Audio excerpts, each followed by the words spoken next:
A little more than a month after Superman first appeared in theaters, he takes to digital.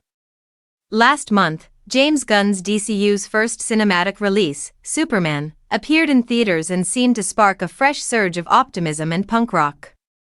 The film may now be seen on online markets such as Prime Video.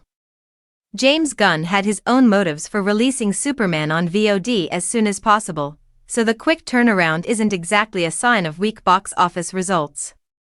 I would thus suggest watching the obvious chemistry between David Corenswet and Rachel Brosnahan, and, to be honest, Nicholas Hoult, if you're searching for something to watch at home this weekend. Since its theatrical debut, Superman has made over $580 million.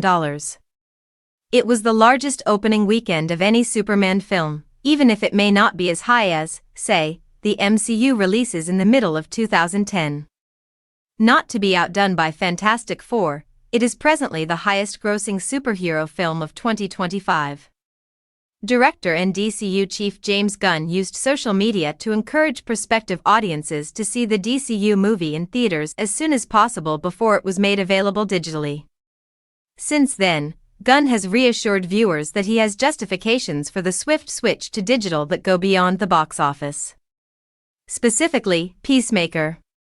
The events of Superman are closely followed in Season 2 of the DCU series, which premieres on HBO Max on August 21st. Superman leads into this show, and then we have the setting up of all of the rest of the DCU in this season of Peacemaker. It's incredibly important, Gunn said in an interview with The Hollywood Reporter. Additionally, we now know more about what the rest of the DCU will include. In reference to upcoming films starring the good-natured superhero, Gunn recently mentioned the Superman saga. I wouldn't be shocked if Supergirl had a family reunion when it comes out next summer.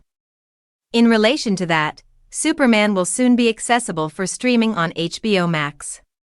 Unfortunately, there is no news on when the film will be available for streaming, even though everyone is urged to see it as soon as possible. According to Warner Bros.' new release schedule, Superman will be available on streaming services in October.